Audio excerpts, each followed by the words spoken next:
Welcome back to my new blog. আজ আমি রান্না করব পটল পোস্ত।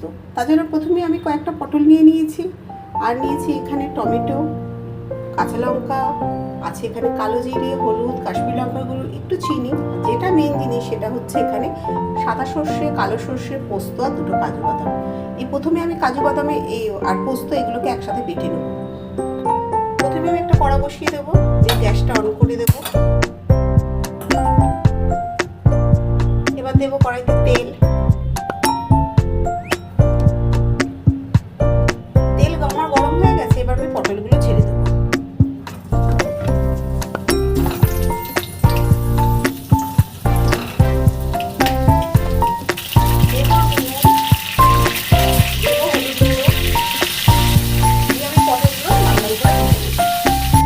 পটল লাল করে ভাজা হয়ে গেছে, এবার আমি তুলে নেব।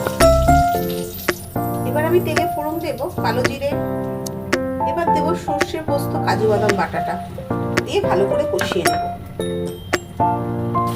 দেবো আমি হলুদ গুঁড়ো, দেবো কাশ্মীরি লঙ্কার গুঁড়ো,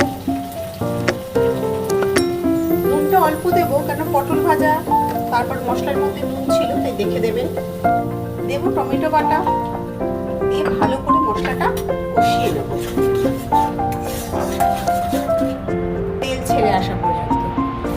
দেবো দুটো চেরা কাঁচা লঙ্কা, এবার দিয়ে দেবো পটল ভাজা, দিয়ে ভালো করে নাড়াচাড়া করে দেবো। একটু ঢেকে থেকে করবে, তাহলে পটলটা সেদ্ধ হয়ে যাবে। এবার ঢাকনাটা দিয়ে দেবো। ঢাকনাটা খুলে দেখি,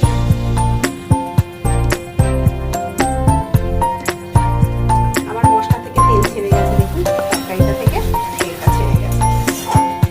তাহলে বুঝতে হবে আমার পটলটা অনেকটাই হয়ে, যখনই দেখবেন তরকারি থেকে তেল ছেড়ে গেছে তখনই তরকারিটা হয়ে গেছে। এবার এতে আমি দেবো সামান্য চিনি।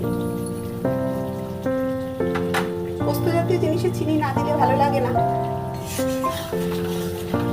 আবার একটু ঢেকে দেব। পটল পোস্ত আমার হয়ে গেছে। এবার ওপর থেকে আমি একটু গরম মশলা গুঁড়ো আর একটু ধনে পাতা কুচিয়ে নামিয়ে দেবো।